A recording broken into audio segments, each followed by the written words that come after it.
गडचिरोली जिल्ह्यातील चामोर्शी पोलीस स्टेशनच्या वतीने गणेशोत्सव निमित्त शांतता बैठक घेण्यात आली। 27 ऑगस्ट पासून सुरू होणाऱ्या गणेशोत्सवानिमित्त चामोर्शी शहर आणि तालुक्यात शांतता, कायदा व सुव्यवस्था भंग न करता सामाजिक एकोपा अबाधित राखून कोणत्याही समाजात जातीय तेढ निर्माण होणार नाही। पोलीस प्रशासनाने दिलेल्या गाईडचे पालन करून पोलीस विभागाला सहकार्य करत शांततेत गणेशोत्सव साजरा करण्यात यावा असे मार्गदर्शन चामोर्शीचे पोलीस निरीक्षक कादबानी यांनी केले। सविस्तर माहिती उपस्थित गणेश मंडळ पदाधिकाऱ्यांना देण्यात आल्या। नगराध्यक्ष, नगरपंचायत, उपनगराध्यक्ष आणि उपस्थित मान्यवरांनी मार्गदर्शन केले। बैठकीला तालुक्यातील गणेश मंडळाचे पदाधिकारी उपस्थित होते।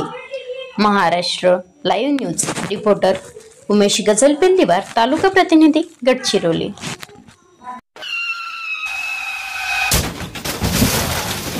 आता गाडीवर मोबाईल नंबर नाही तर इमर्जन्सी QR कोड लावा, जे तुम्हाला अडचणीच्या वेळी मदत करेल।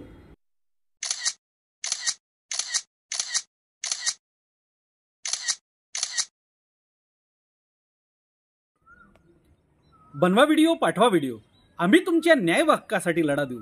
ताज्या बातम्या व घडामोडींसाठी पाहत राहा फक्त महाराष्ट्र लाईव्ह न्यूज। आजच आमच्या चॅनलला सबस्क्राईब करा, शेअर करा, कमेंट करा आणि हो, बेल आयकॉन दबायला विसरू नका। जय महाराष्ट्र।